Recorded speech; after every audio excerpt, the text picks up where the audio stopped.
Ну, люди цікавляться, чому. Народ розказується, чи може мені тебе разом з ним камеру закрити?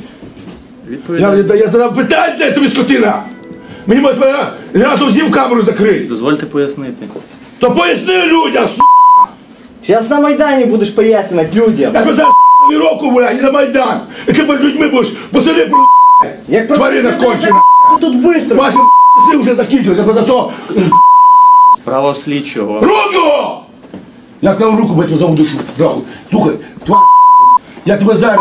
Дайте пояснити. Слухай, такий я тебе зараз по селі приведу на віровці, щоб все побачили. Часи ваші пшоткуски закінчилися, да? Щоб ви Та це не мої часи. Слухай, ваші часи закінчилися.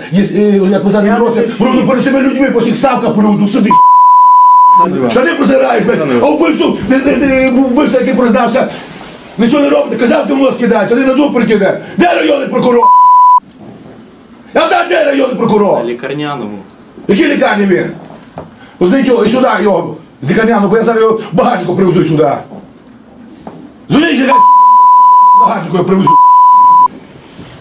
Я говорю перед пресою, да? Заявляю на весь світ. Немає прокурор району, де свалив на лікарняне. Заму нема, виконуючого обов'язки нема.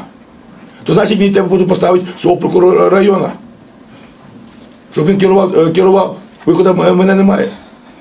Коли ці скоти не хочуть виконувати свої обов'язки, да? Тільки продумати про одне, як... Чого ж не хочемо? Да мовчи, я з тобою розмовляю, да? З тобою розмовляю. Сиди! Що це ви робите таке? Я тебе на цепі пустив. Якщо прокуратура не хоче виконувати свої обов'язки, 4 дня заходить, він це відкидує.